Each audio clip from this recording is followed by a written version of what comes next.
À 2 heures du matin, Ciara était une femme libre, dormant dans la maison de son père à Baltimore, en Irlande. Au lever du soleil, elle était devenue une marchandise, enchaînée à un destin implacable dont elle ne pouvait s'échapper. Ils ne lui ont pas seulement pris sa liberté. Ils l'ont traînée vers un marché étranger où des hommes l'encerclaient comme du bétail. Ils lui ont pressé les bras, vérifié les dents et ont estimé son corps moins cher qu'un cheval. Mais Chiara n'était qu'une des plus d'un million d'Européens capturés, vendus et oubliés dans une histoire que l'histoire a tenté d'enterrer. Ils pensaient qu'elle craquerait avant de riposter. Ils se sont trompés. C'est la réalité brutale de la traite barbaresque que les écoles ne vous enseignent pas. Si vous pensez que les victimes méritent d'en d'être commémorées, appuyez sur le bouton « J'aime » et abonnez-vous. Pour comprendre son cauchemar, il faut être témoin de son origine. La brume s'élevait de l'océan Atlantique, épaisse et sentant le sel et la terre humide, enveloppant le petit village irlandais de Baltimore d'une couverture grise suffocante. C'était un silence si profond qu'on pouvait entendre le battement de cœur de la marée contre les falaises en contrebas. L'année était 1531 et l'air portait le froid du petit matin. À l'intérieur des chaumières, le village dormait du sommeil profond et épuisé des pêcheurs et des fermiers qui croiraient que leur monde se terminait à l'horizon. La lune était cachée, laissant les rues étroites et boueuses dans l'obscurité absolue.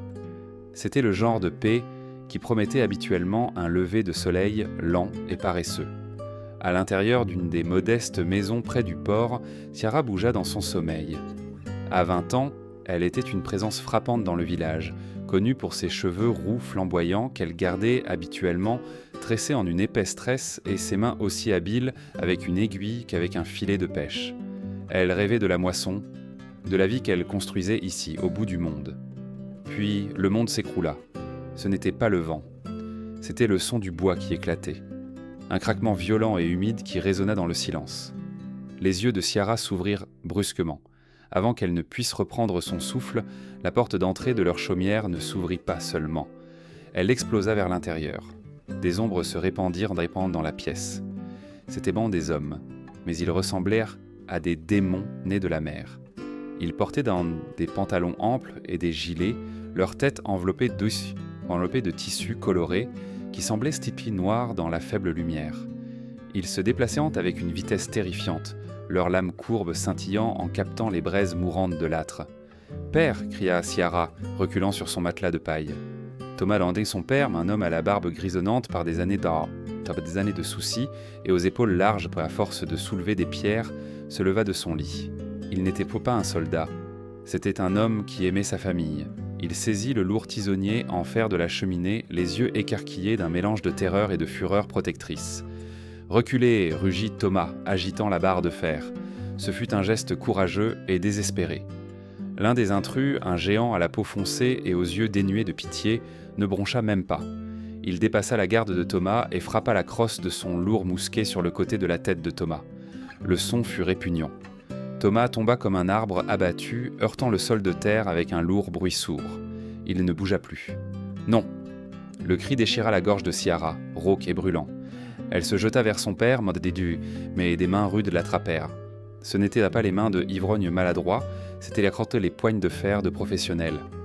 Elle sentait bourfonter la sueur, les épices étrangères et le goût cuivré du sang. Ils la tirèrent d'un du lit. Elle trébucha, ses pieds connus heurtant la boue froide et humide du sol. Elle ne portait pas de chaussures. Elle ne portait pas son manteau. Elle était en chemise de nuit fine, frissonnant non pas de froid, mais d'un choc qui glaça son sang. Ils la traînèrent dans la rue. La scène qui l'accueillit était l'apocalypse. Tout le village de Baltimore était réveillé et criait. Des torches brintèrent en lancées sur les toits de chaume. Le feu commença à lécher le ciel, projetant une lueur orange infernale sur le chaos. Hommes, femmes et enfants étaient conduits comme du bétail vers le centre du village. Alors qu'elle était poussée dans la file de voisins en pleurs, Ciara le vit. Debout près du port, aboyant des ordres, il y avait un homme qui ne ressemblait pas aux autres.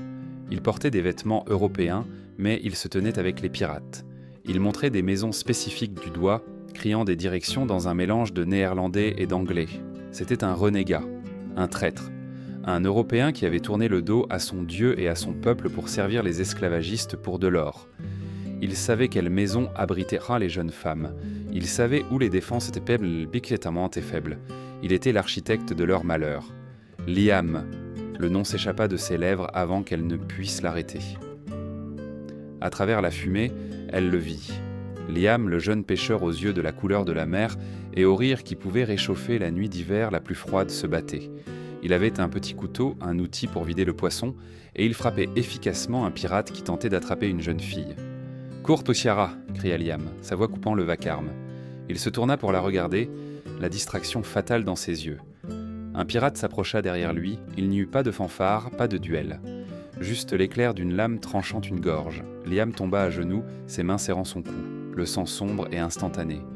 Il regarda Ciara une dernière fois, la confusion obscurcissant son regard, avant de s'effondrer dans la boue.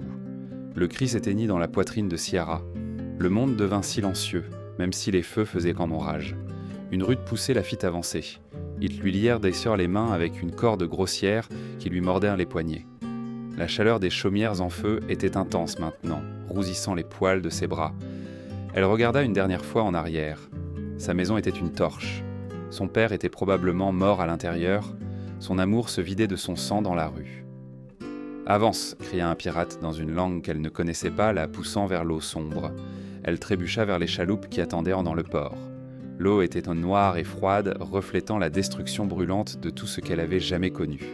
À 2h du matin, elle avait été une femme libre avec un avenir. Au lever du soleil, elle était une marchandise. La transition de la petite chaloupe au massif navire corsaire fut un flou de violence et de vertige. Ciara fut hissée le long de la coque en bois rugueuse, ses mains raclant contre les balanes avant d'être jetée sur le pont principal. L'air ici était différent, plus lourd, sentant les corps non lavés, le goudron et l'odeur métallique distincte du vieux sang. Le pont était un théâtre de cruauté. Le soleil se levait maintenant, projetant une lumière pâle et indifférente sur la séparation du butin. Ciara, frissonnant dans sa fine chemise de nuit, fut poussée dans un groupe de femmes en pleurs. De ce point de vue, elle fut témoin de la logique froide de leur ravisseur. Un grand pirate avec une cicatrice coupant son sourcil gauche parcourut la ligne des hommes capturés. C'était le quartier-maître, un homme dont les yeux évaluèrent les êtres humains uniquement par leur masse musculaire et la carie de leurs dents. Il s'arrêta devant un voisin que Ciara connaissait bien, le vieux Sean, le répareur de filets du village. Sean avait 50 ans, ses mains arthritiques, son dos courbé par des décennies de labeur. Le quartier-maître grogna un seul mot. 2 hommes d'équipage s'avancèrent. Ils n'enchaînèrent sans pas Sean. Ils ne le battirent pas, pas. Ils le soulevèrent simplement par les bras et les jambes. Sean était trop terrifié pour crier, sa bouche s'ouvrant dans un halètement silencieux, alors qu'il le balançait, 1 fois, 2 fois, puis le relâchait tant par-dessus la rambarde. L'éclaboussure fut instantanément avalée par les vagues. « Inutile pour le travail, inutile à la vente », marmonna une voix près de Ciara. C'était encore le renégat, observant l'abattage avec une expression ennuyée. Il regarda les femmes, son regard s'attardant sur les plus jeunes. « Mais vous êtes le prix !» Ciara ferma les yeux, mais elle ne put bloquer les sons des autres hommes inutiles, frappant l'eau. Les jeunes hommes furent enchaînés et envoyés aux banques de rames. Les femmes furent un temps regroupées vers un carré noir au centre du pont, l'écoutille de la cale. Descendre dans la cale, c'était comme être avalé par une bête. La lumière disparut, remplacée par une obscurité suffocante qui pressait contre la peau. L'espace était incroyablement petit. Un compartiment au plafond bas conçu pour des barils, pas pour des personnes. « Asseyez-vous » aboya un garde, poussant Ciara vers le bas. Elle tomba sur le bois humide. Il n'y avait pas de place pour s'étendre. Elle fut forcée de s'asseoir, les genoux repliés sur sa poitrine, son dos pressé contre les côtes incurvées du navire. Une lourde chaîne en fer était passée à travers la manille de son poignet, la reliant à la femme à sa gauche et à la femme à sa droite. À sa droite, il y avait une étrangère. À sa gauche, il y avait Siobhan, la fille du boulanger de Baltimore. Siobhan avait 18 ans, parlait doucement et était d'une fragilité terrifiante. Elle avait toujours été maladive, sa peau pâle comme le lait, sa constitution inadaptée aux rudes hivers irlandais et encore moins à cet enfer. « Sayara » murmura Siobhan, sa voix tremblante. « Allons-nous mourir ?»« Non » mentit Ciara, bien que son propre cœur battait contre ses côtes comme un oiseau piégé. « Tout ira bien. » Mais ce n'était pas le cas. Les jours se fondirent dans un cauchemar unique et agonisant. Il n'y avait ni lever ni coucher de soleil dans la cale, seulement le grincement rythmique du bois et le balancement écœurant du navire. l'air devint épais et vicié. Avec 40 femmes entassées dans un espace destiné au stockage, la chaleur devint insupportable. Il n'y avait pas de seau pour les déchets. Le sol devint glissant de vomi et d'urine, la puanteur si accablante qu'elle brûlait la gorge et faisait pleurer les yeux. 2 fois par jour, une écoutille s'ouvrait au-dessus, laissant passer un rayon de lumière aveuglant. Un panier de biscuits en dur et moisi et un seau d'eau stagnante étaient descendus. C'était juste assez pour maintenir leur cœur battant, juste assez pour s'assurer que la marchandise ne se gâtait pas avant le marché. Elles étaient nourries comme du bétail, abreuvées comme des plantes. Au 3e jour, les pleurs avaient cessé, remplacés par une lamentation sourde et collective. Au 5e jour, Siobhan avait cessé de manger. « Mange, Siobhan !» siffla Chiara, essayant de forcer un morceau de biscuit dans la main de la jeune fille. « Tu dois. »« Je ne peux pas, » rapa Siobhan, sa peau brûlée, une fièvre la consumait de l'intérieur. « Ça fait trop mal. » Ciara tint la main de Siobhan, frottant les doigts tant fins, essayant de transférer une partie de sa propre force tenace à la jeune fille mourante. Elle lui chuchota des histoires de moissons, du vent frais sur les falaises, de tout ce qui n'était pas cette boîte sombre et puante. Au 8e jour, le navire rencontra des eaux agitées. Le navire tangua violemment, jetant les femmes les unes contre les autres. Dans le chaos, la tête de Siobhan roula sur l'épaule de Ciara. C'était un poids, lourd et contre nature. « Siobhan » murmura Ciara. Il n'y eut pas de réponse. Ciara bougea, essayant de voir le visage de son amie dans la pénombre. Les yeux de Siobhan étaient vent ouverts, fixant le vide. Sa poitrine était immobile. « À l'aide !» cria Ciara, secouant les chaînes. « Oh, elle est morte, aidez-nous !» Sa voix fut avalée par le bois sombre. Les autres femmes reprirent d'art le cri. Un chœur de désespoir, mais l'écoutille des au-dessus resta fermée. La tempête faisait rage dehors et les gardes ne venaient pas. La nuit tomba, ou ce qui en tenait lieu. Le corps à côté de Ciara commença à refroidir. La rigidité cadavérique s'installa, transformant la douce fibre du boulanger en quelque chose de dur et d'inflexible. Ciara ne pouvait pas s'éloigner. La chaîne était trop courte. Elle était attachée au cadavre, cuisse contre cuisse, épaule contre épaule. Pendant 2 jours, elle resta là. Dans l'obscurité, la frontière entre les vivants et les morts commença à s'estomper. Ciara sentait la froideur du bras de Siobhan s'infiltrer dans sa propre peau. Elle sentait le début de la décomposition se mêler à l'air vicié de la cale. La folie griffait les bords de son esprit. Elle voulait crier jusqu'à ce que sa gorge saigne. Elle voulait se cogner la tête contre le mur pour que ça s'arrête. « Ils veulent que tu craques », lui chuchota une voix intérieure. Elle ressemblait à celle de son père. « Si tu craques, tu n'es qu'une chose. Si tu survis, tu es une menace. » Elle arrêta de crier. Elle arrêta de pleurer. Elle s'assit dans l'obscurité, respirant l'odeur de la mort, et laissa l'horreur la forger en quelque chose de plus dur. Elle se força à boire l'eau quand elle arriva. Elle se força à manger le pain moisi en étant assise à côté de son amie morte. Finalement, la tempête se calma. L'écoutille s'ouvrit. La lumière inonda, révélant le cauchemar dans une clarté crue. 2 gardes descendirent, des chiffons noués sur leurs visages pour bloquer l'odeur. Ils déverrouillèrent la manille du poignet de Siobhan. Ils ne firent pas de prière. Ils ne lui fermèrent surtout pas les yeux. Ils traînèrent le corps le long de l'échelle comme un sac de grains. Et Ciara écouta. Elle entendit les lourds pas sur le pont au-dessus. Puis elle entendit l'éclaboussure. La chaîne à son poignet était légère maintenant, mais le poids dans son âme était écrasant. Elle regarda l'espace vide où Siobhan avait été. « Je ne serai pas une éclaboussure », murmura Ciara dans l'obscurité. « Je serai une tempête. » L'écoutille s'ouvrit, et pour la première fois en 17 jours, le monde n'était pas noir. C'était un blanc aveuglant et brûlant qui piquait les yeux de Ciara comme des aiguilles. Elle fut hissée par l'échelle, ses jambes tremblant si violemment qu'elle pouvait à peine supporter son poids. Quand elle émergea sur le pont, l'assaut sensoriel fut immédiat et accablant. L'air était chaud et sec, portant le parfum de viande rôtie, d'épices exotiques et de poussière, si différent de l'air humide et salé de l'Irlande. À travers des yeux plissés et larmoyants, elle le vit. Alger. C'était une ville d'une blancheur impossible, dévalant la colline comme un seau de perles renversées, scintillant férocement sous le soleil nord-africain. Des minarets percés lointaient le ciel bleu, et le port était une forêt de mâts. Pour une fille qui n'avait jamais vu de bâtiment plus haut que l'église du village, cela ressemblait à un royaume issu d'un rêve fiévreux, magnifique, vaste et absolument terrifiant. Avance !» cria un garde, la poussant vers la passerelle. Ciara trébucha. Les chaînes étaient à ses chevilles, cliquetant à un rythme sinistre. Elle faisait partie d'une longue et misérable file de captifs qui se déversaient pan du navire.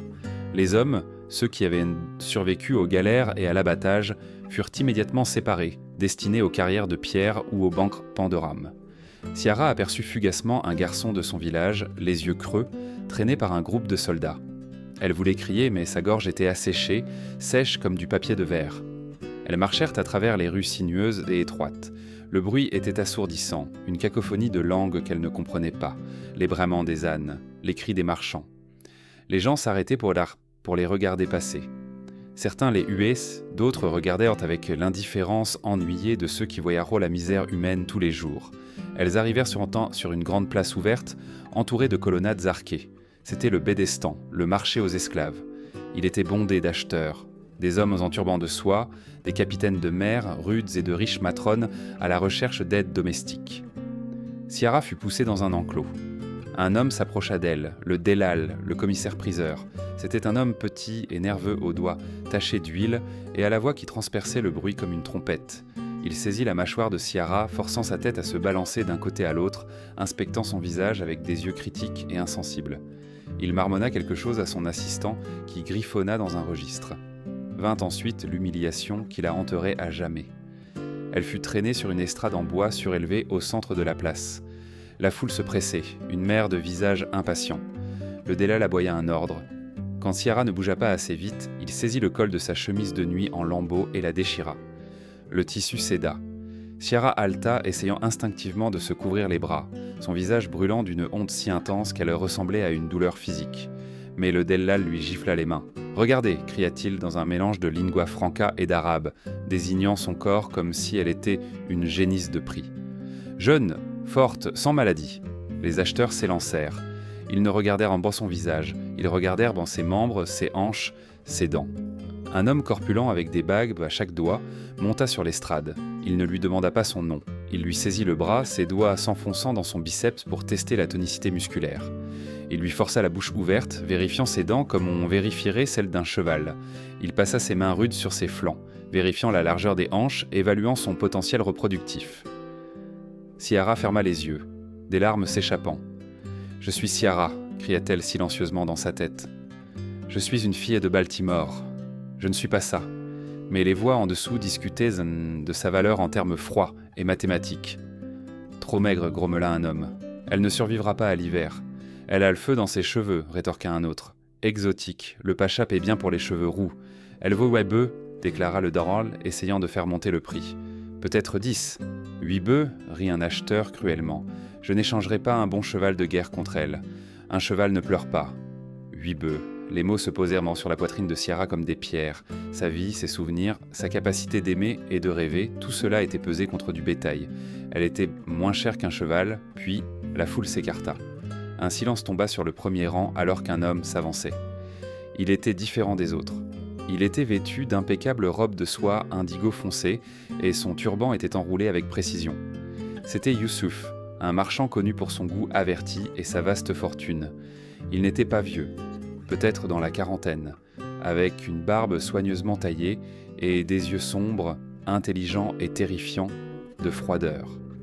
Il ne monta pas sur l'estrade pour la palper. Il se tint simplement à la base, levant les yeux. Son regard ne la déshabilla pas. Il la transperça, évaluant sa valeur non seulement en tant que main-d'œuvre, mais aussi en tant qu'objet de statut. Il la regardait comme on regarde un vase, vérifiant les fissures, imaginant où il serait placé sur une étagère. « La fille », dit Youssouf, sa voix calme mais impérieuse. Il tendit une bourse de pièces. « Je la prends. » Le Dellal s'inclina profondément, la négociation étant instantanément terminée. Les pièces furent comptées, l'or cliquetant contre le bois. C'était le son de sa liberté vendue. Youssouf monta les marches. Il se tint devant elle, assez près pour qu'elle puisse sentir l'odeur de musc coûteux et de tabac qui s'accrochait à lui. Il tendit la main, non pas pour lui faire du mal, mais pour lui incliner le menton d'un unique doigt, ganté. Il regarda dans ses yeux remplis de larmes et ne vit pas une personne. Il vit un investissement. « Vous êtes sale », dit-il doucement dans un anglais approximatif, son ton dénué de malice, déclarant simplement un fait concernant sa nouvelle propriété. « Nous devons vous nettoyer avant que vous ne soyez vus. » Il se retourna et s'éloigna, s'attendant à ce qu'elle le suive. Et elle le fit, car la chaîne qui la liait était maintenant dans sa main.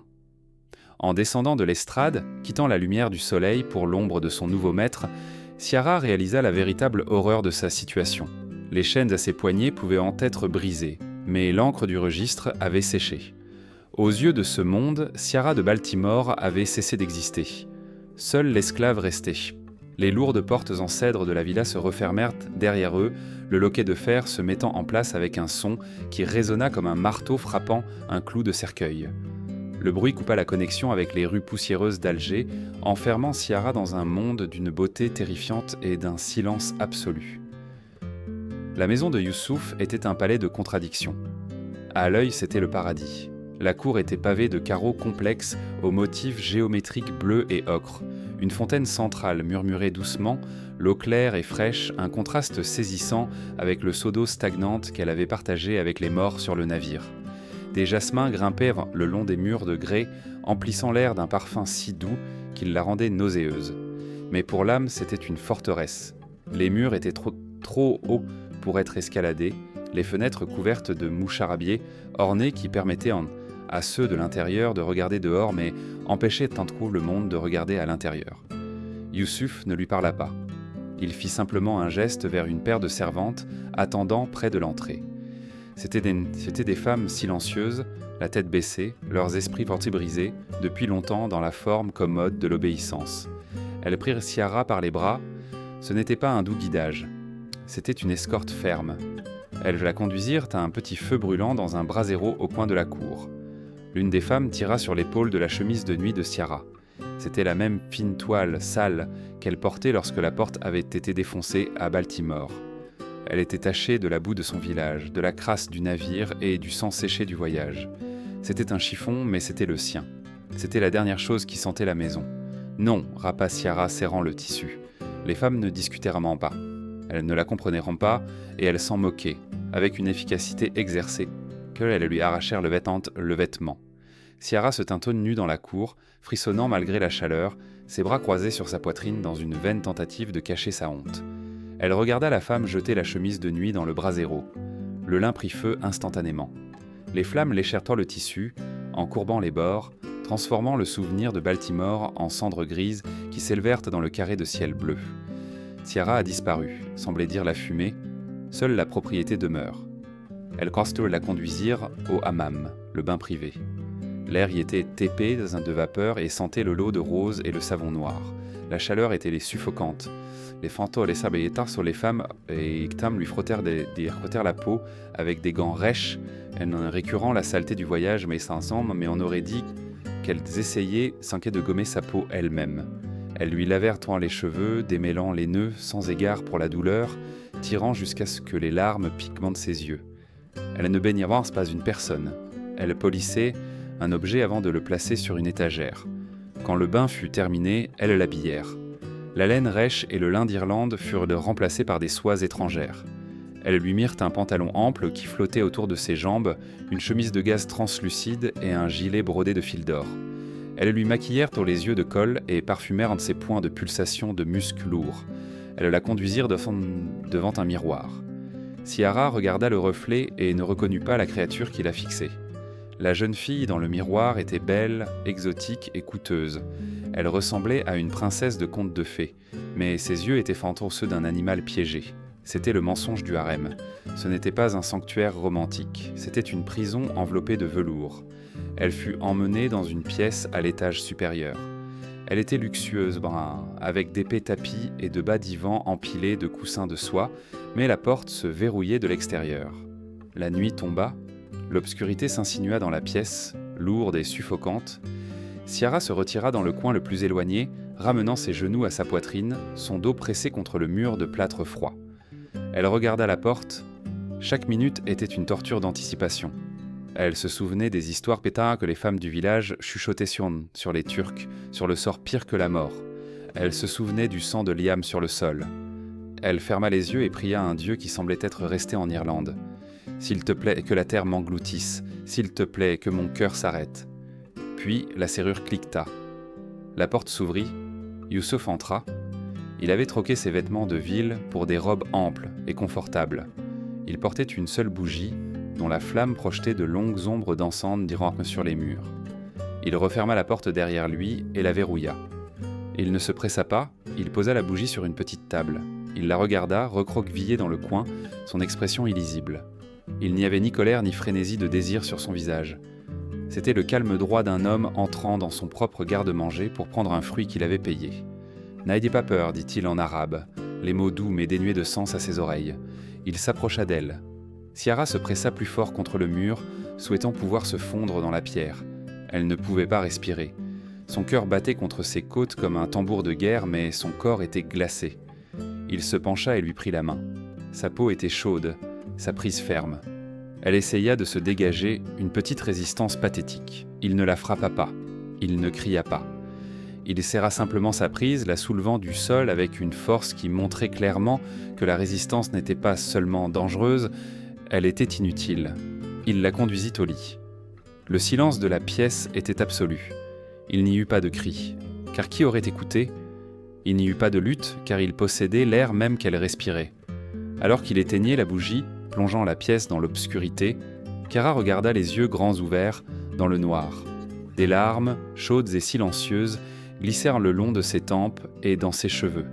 Elle ne le combattit pas physiquement, le choc avait paralysé ses membres, mais dans son esprit elle criait. Elle pria pour que le plafond s'effondre, elle pria pour une crise cardiaque, elle pria pour la fin du monde. « Je veux mourir », pensa-t-elle, le souhait hurlant dans sa tête alors que son poids s'installait sur elle. « Laisse-moi mourir, laisse-moi mourir ». Mais la mort ne vint pas.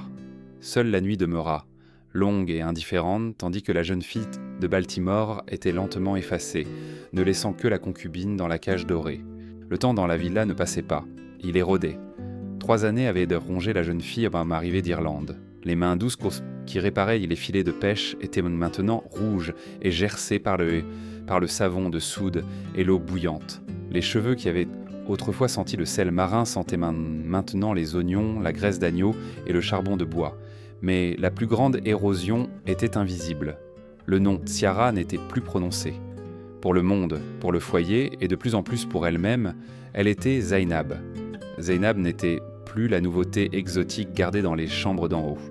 L'intérêt du maître avait diminué à mesure que de nouvelles, plus jeunes captives arrivaient des côtes d'Italie et de Grèce. Elle avait été rétrogradée à la machinerie domestique de la maison, l'armée invisible qui maintenait les sols polis et les tagines à mijoter. Elle passait ses journées dans l'office, une pièce étouffante, sans fenêtre, remplie du tintement des casseroles en cuivre et des ordres tranchants du chef cuisinier. « Avance, Zainab, le couscous ne se cuira pas tout seul. » Elle bougeait toujours. S'arrêter, c'était penser, et penser, c'était se noyer. Son seul ancrage dans cette existence mouvante était Elena. Elena était une femme taillée dans le granit et le chagrin. Une matrone italienne capturée il y a 2 décennies sur la côte de Calabre, elle était la plus ancienne esclave du foyer de Youssouf. Son dos était courbé en permanence par des années de frottage de sol et ses doigts étaient des nœuds tordus d'arthrite. Elle avait survécu en devenant une pierre froide, dure et insensible. « Tu regardes trop les oiseaux », marmonna Elena un après-midi alors qu'elle plumait des poulettes dans la cour. Sa voix était un râle de feuilles sèches. « Regarder en l'air fait mal au cou. Regarde tes mains. Les mains travaillent. Les yeux travaillent. Le cœur, éteins-le. » « Je ne peux pas, murmura Zainab, arrachant les plumes avec une force inutile. « Je rêve de la pluie, Elena, de la pluie froide. »« Les rêves sont du poison, claqua Elena, bien que ses yeux s'adoucirent pendant une fraction de seconde. « Tu te souviens de la jeune Française, Camille ?» Zainab hocha la tête. Camille était arrivée 6 mois auparavant. Elle n'avait pas appris à l'éteindre. Elle avait crié contre les murs, griffant le plâtre jusqu'à ce que ses ongles saignent, criant des noms de personnes qui ne pouvaient pas l'entendre. Elle était bruyante, dit Elena d'une voix neutre. Le maître n'aime pas les choses bruyantes. Ils l'ont emmenée au Bistan. Le Bistan était l'asile, mais pour les esclaves, c'était une condamnation à mort. Ou pire, elle aurait pu être vendue aux éboueurs, les plus bas des bas, où les femmes étaient exploitées jusqu'à ce qu'elles tombent mortes dans le caniveau. Kamel avait simplement disparu, ses cris remplacés par le lourd silence de la maison. « Sois de pierre, Zainab », conseilla Elena, jetant un poulet plumé dans un panier. La pierre survit, le verre se brise. Mais ce soir-là, la prophétie se retourna contre le prophète. Le foyer se préparait pour un festin. Youssouf recevait un janissaire de haut rang et tout devait être parfait. L'air était tendu. Zainab et Elena étaient chargées de transporter les plats de service dans le grand salon. Elena portait un grand vase en porcelaine complexe rempli de eau de rose pour que les invités puissent se laver les mains. C'était un vase Ming, ramené de la route de la soie, valant plus que tous les esclaves de la cuisine réunis. En entrant dans le couloir, la mauvaise jambe d'Elena céda. Ce fut un petit faux pas, une trahison de muscles vieillissants. Elle tomba en avant. Le son du vase se brisant fut plus fort qu'un coup de canon. Des éclats bleus et blancs volèrent sur le sol de marbre. L'eau de rose se répandit comme une mare de sang. Le silence qui suivit fut absolu. Puis, le surveillant, un eunuque nommé Hakim qui maniait une canne en peau de rhinocéros tressé, sortit de l'ombre. Son visage se tordit de fureur. « Vieille mégère maladroite » rugit Hakim. Il ne demanda pas d'explication. Il leva la canne. « Non !» Zainab s'élança, son instinct coussin de protection l'emportant sur 3 ans de dressage. Elena du sol leva les yeux. Ses yeux habituellement si ternes brillèrent d'une intensité terrifiante. Elle secoua la tête imperceptiblement. « Arrête ! Si Zainab interférait, elle serait toutes les 2 temps punie. Peut-être toutes les 2 tuées. » Elena connaissait les chiffres de ce monde mieux que quiconque. Elle se recroquevilla en boule, exposant son dos, et subit le châtiment destiné à un objet cassé. La canne s'abattit. Crac! Zainab se mordit la lèvre jusqu'à goûter le sang pour ne pas crier. Elle resta figée, une statue d'horreur, tandis que les coups tombaient. 1, 2, 5, 10. Elena ne cria pas. Elle grogna, son corps tressaillant à chaque impact, mais elle refusa de leur donner la satisfaction de sa voix. Quand Hakim eut fini, il cracha sur le sol. « Nettoyez ça, et qu'elle disparaisse de ma vue. Si elle ne peut pas marcher demain, vendez-la aux tanneries. » Cette nuit-là, dans la cave exiguë où les esclaves de la cuisine dormaient sur des nattes de paille, l'air sentait le moisi et la mort imminente. Elena gisait sur le côté, sa respiration superficielle et humide. Le passage à tabac avait brisé quelque chose de profond dans sa frêle poitrine.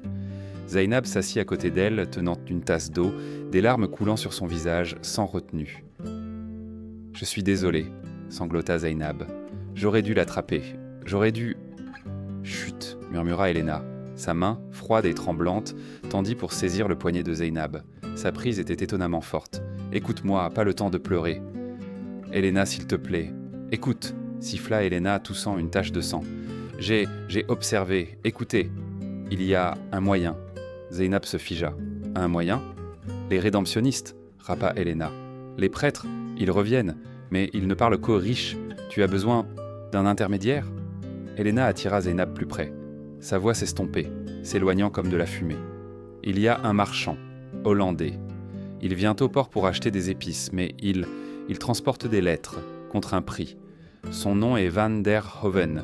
Il porte une croix en argent, cachée sous son manteau. »« Pourquoi me dis-tu ça ?» demanda Zainab, le cœur battant. « Pourquoi n'es-tu pas partie ?»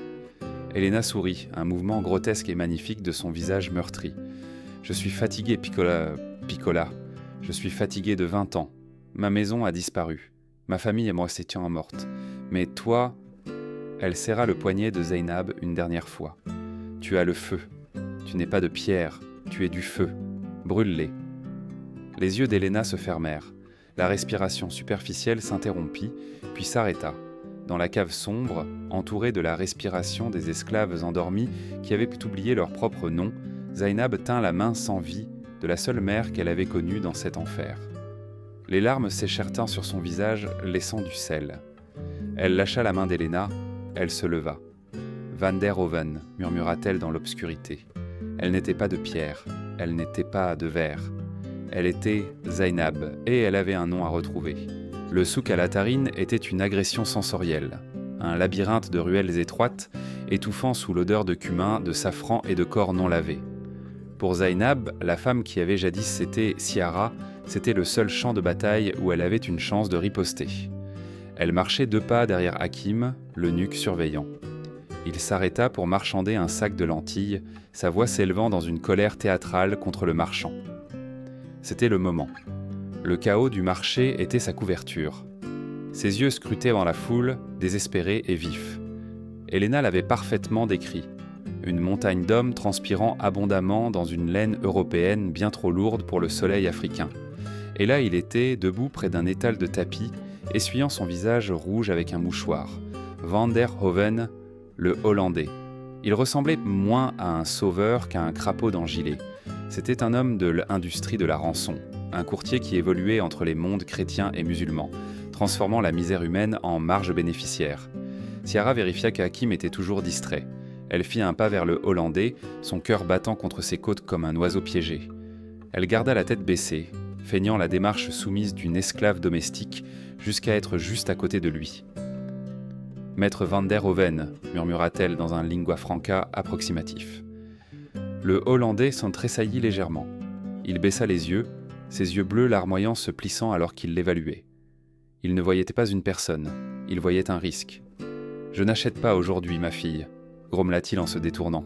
« Je ne vends pas », siffla Ciara, s'approchant dangereusement près. « J'achète une lettre. » Elle plongea la main dans les plis de sa ceinture. Pendant 3 ans, elle avait joué le rôle de la servante invisible. Elle avait balayé les sols, frotté les casseroles et volé. Un bouton d'or lâche ici, une petite boucle d'oreille en argent tombée d'une concubine négligente là. Elle les avait avalés, cachés dans la terre de la cave et priés. Maintenant, elle pressa un petit chiffon lourd dans la paume humide du Hollandais. Il marqua une pause. Le langage universel de l'or n'avait pas besoin de traduction. Il ouvrit discrètement sa main, jetant un coup d'œil à l'éclat du métal. Ce n'était pas une fortune, mais c'était suffisant pour capter son attention. « Où » demanda-t-il, sa voix basse. « Irlande, Baltimore » dit-elle, lui glissant un morceau de parchemin qu'elle avait volé du bureau de Youssouf des semaines auparavant. Dessus, elle avait écrit au charbon de bois « Vivante, Alger, maison de Youssouf, 200 florins. À la famille O'Driscoll ou au prêtre. » Van der Hoven ricana, glissant l'or et la note dans son gilet. « L'Irlande ? Vous rêvez, ma fille. L'Europe brûle. Les catholiques et les protestants sont trop occupés à s'entretuer pour se soucier des pécheurs perdus dans l'obscurité. Le roi de France traite avec le sultan. Il ne fera pas de vague pour vous. Envoyez-la, supplia Ciara, ses yeux rivés sur les siens. Envoyez-la, c'est tout. Je l'enverrai, marmonna-t-il, se retournant vers les tapis. Mais ne retenez pas votre souffle. Le papier brûle plus facilement que l'or, et les souvenirs s'estompent plus vite que les deux. Zainab, la voix de Hakim claqua comme un fouet sur la place du marché. Ciara se figea.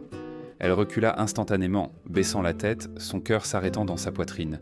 L'avait-il vue ? Hakim se fraya un chemin à travers la foule, sa canne levée. Il la fusilla du regard, puis le Hollandais. « Pourquoi erres-tu ? Penses-tu que tes jambes sont tiennes ? J'ai cru voir un voleur, maître. » mentit Ciara, les mots ayant un goût de cendre. « Je protégeais la monnaie du maître. » Hakim ricana, abaissant la canne, mais pas sa suspicion. « Tu ne protèges rien d'autre que ta propre peau. Avance !» Le retour à la villa fut un flou de terreur. Chaque pas ressemblait à une marche vers la potence. Van der Hoven l'avait-il trahi ? Hakim vérifierait-il sa ceinture ? La lettre était partie dans le monde, un fil fragile tendu sur une mer d'indifférence. C'était un message dans une bouteille jetée dans un ouragan. Quand elles revinrent à la villa, l'atmosphère était fragile. Le silence était étrange. Ce n'était pas le silence paisible du repos de l'après-midi. C'était le silence à couper le souffle avant une exécution. Youssouf se tenait dans la cour. Il ne portait pas ses robes confortables. Il était habillé pour monter à cheval, tenant une cravache, son visage un masque de froide déception. Au centre de la cour, maintenue par 2 gardes, se tenait Amira. Amira était une jeune circassienne, à peine 16 ans, nouvelle dans le foyer. Elle était belle et insensée. Elle avait essayé de soudoyer un garde du jardin avec son corps pour qu'il la laisse sortir par la porte de derrière. Le garde avait pris ce qu'elle offrait, puis il l'avait conduite à Youssouf. « Je te donne de la soie », dit Youssouf doucement, sa voix résonnant sur les murs carrelés. « Je te donne de la nourriture, je te donne la sécurité des rues. » Amira sanglotait, suppliant en turc, son visage pressé contre la terre. « Mais tu ne veux pas ma protection », continua Youssouf en tournant autour d'elle. « Tu veux le monde extérieur, très bien. » Il fit signe au garde. « Emmenez-la au maître de la carrière. Dites-lui qu'elle est forte. Elle traînera des pierres jusqu'à ce que son dos se brise. » Ciara se tenait près de la porte de la cuisine, paralysée. La carrière était une condamnation à mort. C'était là que les choses cassées allaient. Amira cria en étant traînée, ses ongles raclant les magnifiques carreaux géométriques, laissant des traces dans la poussière. Youssouf tourna son regard vers le reste du foyer. Ses yeux balayèrent sur les serviteurs, les cuisiniers, les esclaves. Pendant une seconde terrifiante, son regard s'arrêta sur Ciara. Savait-il? Le Hollandais l'avait-il vendu pour un deuxième sac d'or? La lettre était-elle déjà dans la poche de Youssouf? Kara arrêta de respirer. Elle se força à être de pierre, comme Helena le lui avait appris. Elle ne détourna pas le regard, mais elle ne le défia pas. Elle devint partie de l'architecture. Youssouf se détourna, les congédiant d'un geste de la main. « Nettoyez les carreaux », ordonna-t-il. Elle a fait un désordre. Cette nuit-là, Chiara était étendue sur sa natte de paille, son corps tremblant de manière incontrôlable. La lettre était partie. Amira était partie. Le fil était lancé, mais dans un monde où les filles étaient vendues pour des pierres et l'or n'achetait que le silence, elle se demanda si elle n'avait pas signé son propre arrêt de mort. 5 ans, c'est une éternité mesurée en battements de cœur de peur. La Zainab qui se déplaçait dans les couloirs de la villa de Youssouf n'était plus la jeune fille tremblante du bloc d'enchères. Elle marchait avec une colonne vertébrale d'acier, un trousseau de lourdes clés en fer teintes à sa taille. Elle était devenue la Kahia, la gouvernante. Elle gérait le garde-manger, disciplinant les paresseux et s'assurant que la machinerie du confort de Youssouf fonctionnait sans un couinement. Elle s'était rendue indispensable, une stratégie de survie qui avait trop bien fonctionné. C'était un mardi lorsque le lourd heurtoir de la porte d'entrée frappa 3 fois. Ciaran, elle se chuchotait encore le nom à elle-même dans le noir, était dans la cour, comptant les sacs de grains. Elle fit signe au portier. Quand les portes s'ouvrirent en grinçant, elles révélèrent non pas un marchand, mais 2 hommes vêtus de robes rugueuses et poussiéreuses, ornées d'une croix rouge et bleue. Des trinitaires, l'ordre de la Sainte Trinité pour la rédemption des captifs. L'homme le plus âgé, le père Gabriel, ressemblait à un cal ambulant.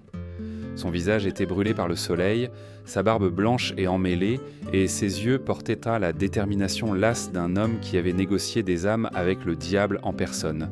Il portait une lourde sacoche en cuir qui cliquetait du son distinct des florins hollandais et des ducats vénitiens. « Nous cherchons le maître de maison », dit le père Gabriel dans un arabe parfait. « Nous venons pour la femme irlandaise, celle qui s'appelle Ciara. » Ciara laissa tomber son registre. Le son résonna comme un coup de feu dans la cour silencieuse. Youssouf émergea du balcon supérieur.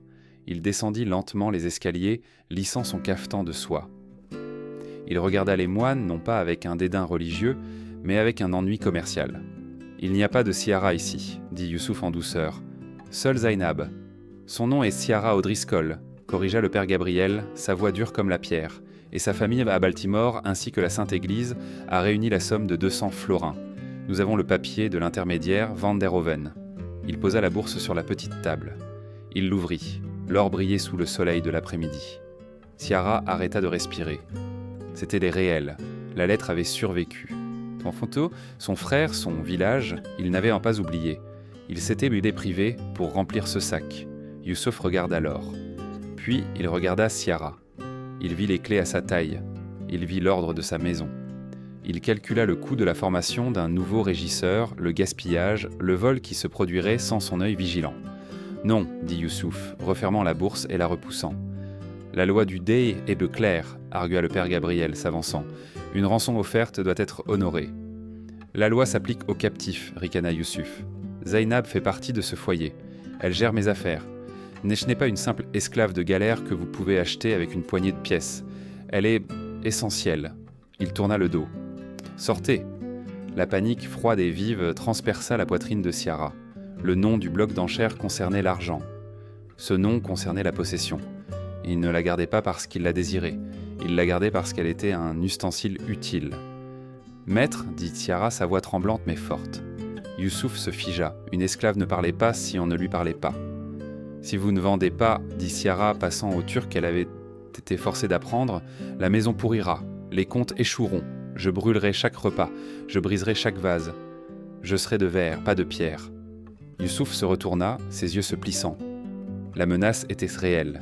Il vit en elle le feu dont Helena avait parlé. Une régisseuse rebelle était pire que pas de régisseuse. « Très bien, cracha Youssouf, mais l'échange se fera au port, devant l'autorité portuaire. Je ne laisserai pas ces prêtres me tromper avec des pièces rognées. Le port d'Alger était une gueule chaotique de marins criants, d'ânes braillants et d'odeurs de goudron et de poissons pourris. Le soleil se couchait, teignant l'eau de teinte rouge sang. Le père Gabriel se tenait près de la passerelle d'un petit navire marchand français, le Saint-Malo. L'or fut compté sur une tête de baril. L'officier du port tamponna un document.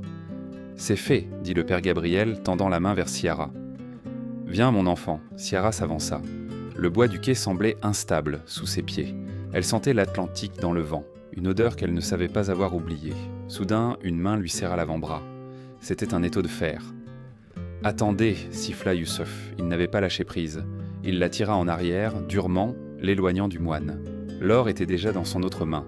200 est le prix d'une ouvrière, n'en grogna Youssouf, sa cupidité luttant contre sa fierté. Elle vaut 500, l'accord est nul. Vous ne pouvez pas, cria le père Gabriel, s'élançant, mais les gardes du corps de Youssouf le bloquèrent avec des cimetères tirés. Je suis la loi dans cette maison, rugit Youssouf, traînant Ciara en arrière. Elle retourne. Les flashbacks frappèrent de Ciara comme des coups physiques. L'estrade, les mains sur ses dents, 8 bœufs, valant moins qu'un cheval. Non, elle n'était pas un bœuf. Elle n'était pas un cheval. Elle n'était pas Zainab.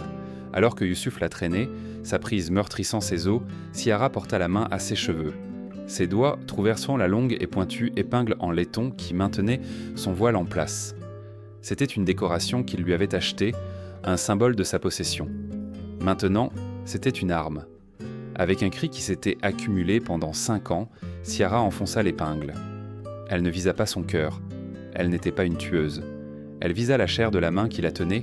La pointe de laiton transperça le dos de la main de Youssouf. Il hurla, un son de choc plus que de douleur, et sa prise se brisa.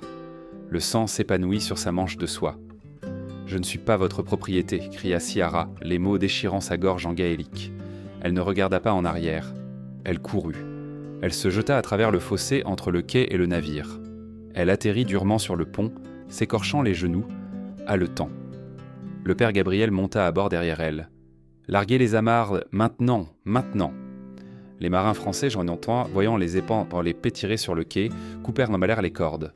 Le vent gonfla les voiles. Le Saint-Malo s'éloigna du quai de pierre. Sur le quai, Youssouf berçait sa main saignante, son visage tordu dans un masque de fureur. Il cria des ordres, mais le fossé s'élargissait. L'eau s'agitait entre eux, une barrière de bleu qui grandissait à chaque seconde. Ciara se hissa jusqu'à la rambarde. Son voile était tombé. Ses cheveux roux fouettaient au vent, une bannière de feu contre le ciel assombrissant. Elle toucha les cicatrices sur ses bras, les cicatrices invisibles sur son âme. Elle ne s'estompera jamais. Mais alors qu'elle regardait la ville blanche d'Alger rétrécir au loin, le feu dans ses yeux brillait plus fort que le phare. Elle était brisée, oui, mais elle était libre. La pluie en Irlande ne vous lavait pas, elle s'imprégnait dans vos os et y restait. Ciara se tenait au bord du port, le capuchon de son épais manteau de laine abaissé contre le vent mordant. Cela faisait 6 semaines que le Saint-Malo l'avait ramenée en France, et encore 2 pour trouver un passage de retour. Maintenant, elle regardait Baltimore. Ce n'était pas le village qu'elle avait quitté. Les chaumières qui avaient des Schnutzil et qui avaient brûlé cette nuit de fantômes avaient été reconstruites, mais les cicatrices demeuraient. Des souches carbonisées de vieux chênes se dressaient comme des pierres tombales noires dans les champs verts. La population était plus clairsemée, les visages plus durs. Le rire qui résonnait autrefois de la taverne était plus silencieux maintenant, étouffé par le souvenir des espaces vides où se tenaient autrefois des amis. Elle remonta le chemin boueux. Ses bottes, achetées avec le reste de la charité de l'église, lui semblaient en lourdes. Les gens s'arrêtèrent. Un pêcheur réparant un filet se figea, son aiguille suspendue en l'air. Une femme portant une corbeille de tourbe plissa les yeux, puis se signa comme si elle avait vu un spectre. Est-ce elle ? Un murmure flotta sur le vent, aigu comme un couteau. Celle prise par les Turcs ? Elle aurait dû rester morte, marmonna une autre voix, ramenant sa honte à notre porte. Ciara continua de marcher, bien que les mots la piquent tant plus que les embruns salés. Il ne voyait pas Ciara O'Driscoll, la jeune fille qui aimait la moisson. Il voyait une femme qui avait vécu dans un harem, une femme souillée par les païens. Il voyait un rappel vivant de leur propre impuissance. Elle atteignit la parcelle de terre où se tenait la maison de son père. Ce n'était plus qu'une fondation, envahie par les mauvaises herbes. Mais debout là, coupant les ronces avec une faucille, se tenait un homme. Il était très grand, large d'épaules, avec des cheveux couleur de fer rouillés. Il se retourna au bruit de son approche. C'était Aemon, son petit frère campelé, qui avait 12 ans quand les navires étaient arrivés. Il avait 18 ans maintenant, avec la mâchoire de leur père et des yeux qui portaient une tristesse trop ancienne pour son visage. Il laissa tomber la faucille. Il ne se signa pas, il ne recula pas. « Ciara » articula-t-il, la gorge serrée. « Je suis là, Aemon, » murmura-t-elle. « Je suis rentré. » Il courut vers elle, la heurtant avec une force qui faillit la renverser. Il enfouit son visage dans son cou, sanglotant comme l'enfant qu'il était autrefois. Pour la première fois en 5 ans, Ciara se sentit en sécurité. Mais la sécurité au sein de la famille ne signifiait pas l'acceptation à l'extérieur. Ce dimanche, la cloche de l'église sonna. C'était la même cloche qui n'avait pas réussi à les avertir la nuit de l'attaque. Ciara entra dans la petite nef en pierre avec Aemon à ses côtés. Le silence était suffocant. Alors qu'elle avançait dans l'allée, les gens reculaient. Madame O'Malley, la matriarche du village, retira ses jupes comme si Ciara portait la peste.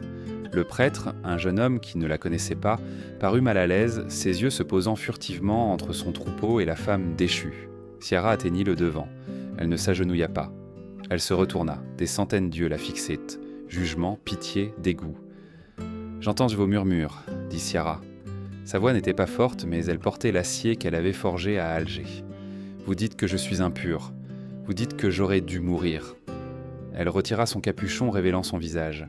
Ses cheveux roufeux étaient inconfondables, mais il y avait maintenant des rides autour de ses yeux, et une légère cicatrice blanche sur sa joue où une bague l'avait accrochée des années auparavant. « J'ai vécu dans une cage d'or et de peur, » continua-t-elle, regardant directement Madame O'Malley. « J'ai été battue, j'ai été vendue, j'ai été effacée. Mais je n'ai pas craqué, je me suis frayé un chemin à travers un océan pour me tenir ici. » Elle désigna le registre près de l'autel, où les noms des disparus étaient y conservés. « Vous lisez mon nom comme si j'étais un fantôme, mais je suis chair et sang. Je suis Ciara O'Driscoll, et je ne ramène aucune honte. Je ramène la victoire. » Le silence s'étira, lourd et tendu. Puis une toux le brisa. C'était le vieux Riley, toussant bruyamment dans le dernier banc. Il était malade depuis des semaines d'une fièvre que les sangsues locales ne pouvaient craindre guérir. Il s'effondra, haletant, sa peau grise. La panique traversa l'église. « C'est la fièvre !» hurla quelqu'un. « Reculez !» Ciara ne recula pas. Elle bougea. Elle s'agenouilla à côté du vieil homme. Elle lui sentit le front, vérifia ses yeux. Ce n'était pas une peste, c'était une infection pulmonaire, aggravée par la saleté humide de sa chaumière. « De l'eau !» commanda Ciara. « De l'eau bouillie, et apportez-moi de l'écorce de saule et du linge propre. Pas les chiffons que vous utilisez, du linge propre. »« Vous ne pouvez pas le toucher, » balbutia le prêtre. « Vous, j'ai géré un foyer de 50 âmes. » claqua Ciara, ses yeux lançant des éclairs. « J'ai appris en Orient des remèdes dont vous n'avez jamais rêvé. Maintenant, apportez-moi l'eau. » L'autorité dans sa voix était indéniable. C'était la voix de la Kahia. Aemon courut obéir. Pendant la semaine suivante, Ciara ne se cacha pas dans la ruine de son frère. Elle alla à la chaumière de Riley. Elle nettoya ses plaies avec des alcools bouillis, fit des cataplasmes d'herbes qu'elle trouva dans les bois et qui imitaient les remèdes de l'Orient, et le força à boire du bouillon clair. Il vécut, la nouvelle se répandit. Lentement, la peur se transforma en curiosité, et la curiosité en besoin. Une mère apporta un enfant avec une coupure infectée. Un fermier vint avec un bras mal remis. Ciara les traita tous avec une compétence efficace et dénuée de sentimentalisme.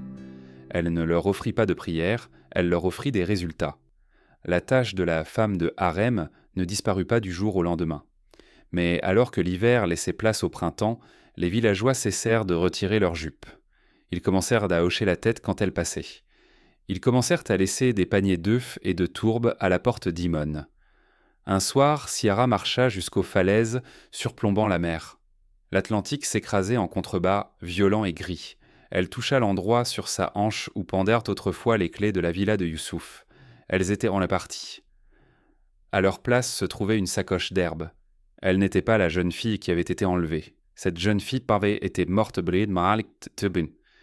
et brûlée dans les feux de Baltimore. Mais elle n'était pas la victime, non plus. Elle était quelque chose de nouveau. Un alliage de fer irlandais et de feu oriental.